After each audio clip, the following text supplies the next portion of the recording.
Bleach के बारे में। इतना टाइप्स ऑफ ब्लीच है और भी सारा ब्लीच होता है, बट हमें पता नहीं होता है कि कौन सा ब्लीच है वो कैसे स्किन पे कौन सा ब्लीच यूज करना चाहिए, कैसे कलर पे कौन सा यूज करना चाहिए।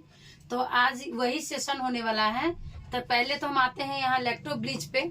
जिनका स्किन बहुत ज्यादा सेंसिटिव स्किन हो उस पे हमें लैक्टो ब्लीच ही यूज करना है और उसके बाद फेशियल करना है। डायरेक्ट इस पे ये सब ब्लीच नहीं करना है, क्योंकि उनका स्किन बहुत अगर प्रॉब्लम हो, सेंसिटिव हो, तो उन्हें हमें लैक्टो ब्लीच दे करके और डायरेक्ट फेशियल स्टार्ट करना होता है। उसके बाद आता है हल्दी चंदन। तो हल्दी चंदन क्या होता है कि गोरा हो या सांवला हो, चाहे जो भी प्रॉब्लम में स्किन हो, सभी पर जाता है। हल्दी चंदन क्या होता है, फेयर करता है। ऐसे ऐसे ब्लीच सब फेयर करने के लिए ही होते हैं। उनके बाल जो होते हैं स्किन के, वो आपके स्किन के कलर के हो जाते हैं, इसके लिए यूज होता है ब्लीच। तो ये हल्दी चंदन होता है वो ऑल स्किन टाइप्स होता है, यानी गोरे और सांवले दोनों लोग लगा सकते हैं, उसके लिए होता है। इसी तरह हल्दी चंदन में एक इस तरह का भी आता है ओलिविया ब्लीच, जो ज्यादातर सांवले लोगों के लिए ही यूज होता है। जिनका भी बहुत डार्क टोन है उनके लिए ये बहुत अच्छा वर्क करता है, काम भी बहुत अच्छा करता है। वैसे फेयर बहुत अच्छा स्किन लगता है, तो उस पे हम ये यूज कर सकते हैं, ठीक है।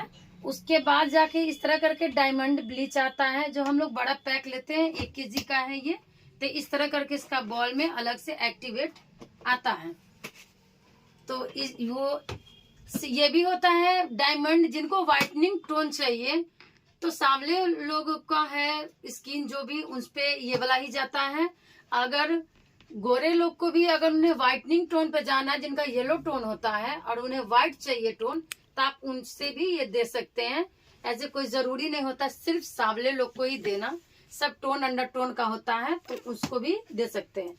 आ जाता है VLCC पे। तो VLCC ज्यादातर ब्राइडल लोगों को देने के लिए बहुत ही अच्छा होता है, क्योंकि इसमें एक प्रोटेक्शन टाइप का दिया होता है। इस तरह करके प्रे ब्लीच आता है और एक इस तरह करके इसका बड़ा वाला पाउच आता है, पोस्ट ब्लीच आता है। तो ब्लीच क्रीम जब भी होता है मिक्स करने के लिए, मिक्स करने से पहले हमें होता है प्रे ब्लीच को लगाना। अगर फेस पे बहुत ज्यादा एक्नी प्रॉब्लम है या सेंसिटिव स्किन है, आप इसे अप्लाई करके और 2 मिनट छोड़ दो, ये स्किन में अपने आप पेनिट्रेट हो जाता है। अगर जिसका स्किन बहुत हेल्दी है, अच्छा है, तो आप मसाज करके इसे निकाल दो। उसके बाद आप क्रीम लगाओ जो एक्टिवेट्स के साथ आपने मिक्स किया है। उसके बाद आपको पोस्ट ब्लीच देना होता है, जब 15 मिनट पे ये निकल जाता है उसके बाद। तो इसी का आपका एक आ जाएगा आपको डायमंड में और एक आ जाएगा गोल्ड में। तो आप अगर फेशियल गोल्ड का कर रहे हो तो उनके गोल्ड का दे दो, जिनका आप डायमंड का फेशियल कर रहे हो तो डायमंड का दे दो। तो ये दोनों होता है। ऐसे ब्राइडल या साइडर जो भी जिनको भी जरूरत हो, वो आप उनसे पूछ सकते हैं कि आपको टोन कौन सा चाहिए, वैसे आप अप्लाई कर सकते हो। ऐसे ही इसमें फ्रूट हो गया, ऑल स्किन टाइप्स होता है। डायमंड हो गया, सांवले स्किन के लिए होता है।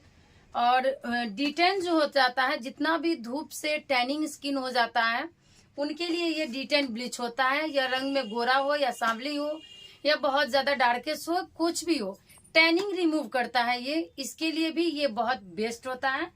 तो टैनिंग रिमूव के लिए बहुत जरूरी होता है। टैनिंग रिमूव के लिए फेशियल किट भी अभी आता है। हर तरह का प्रॉब्लम जो भी होता है वो सॉल्व हो जाता है। तो इस तरह करके मार्केट में बहुत सारे ब्लीच आते हैं, तो आप समझ नहीं पाते हैं। तो ये ब्लीच का इतना ऐसा नहीं कि इतना ही प्रोडक्ट आता है, बहुत सारे इसमें वैरायटी आते हैं। अलग अलग अपना ब्रांड ने अपना अलग अलग ब्लीच बनाया है। तो ये सब कुछ सिलेक्टेड है जो बहुत अच्छी क्वालिटी में आता है। इसमें से आप लोग परचेस कर सकते हैं और यूज भी कर सकते हैं। ये आपकी स्किन को नुकसान नहीं पहुंचाता है, खास करके VLCC तो बिल्कुल ही नहीं पहुंचाता है। इसलिए क्योंकि इसको यूज करने के बाद आपका जो भी बाल है जो ब्राउन होता है वो एक्सेस ब्राउन नहीं होता है, नेचुरल ही रहता है, एकदम नेचुरल दिखता है। तो आप ये सब ब्लीच यूज कर सकते हैं। बट आपको जितना भी मैंने जानकारी दिया, अगर अच्छी लगी तो लाइक जरूर देना, कमेंट करना। Bye bye.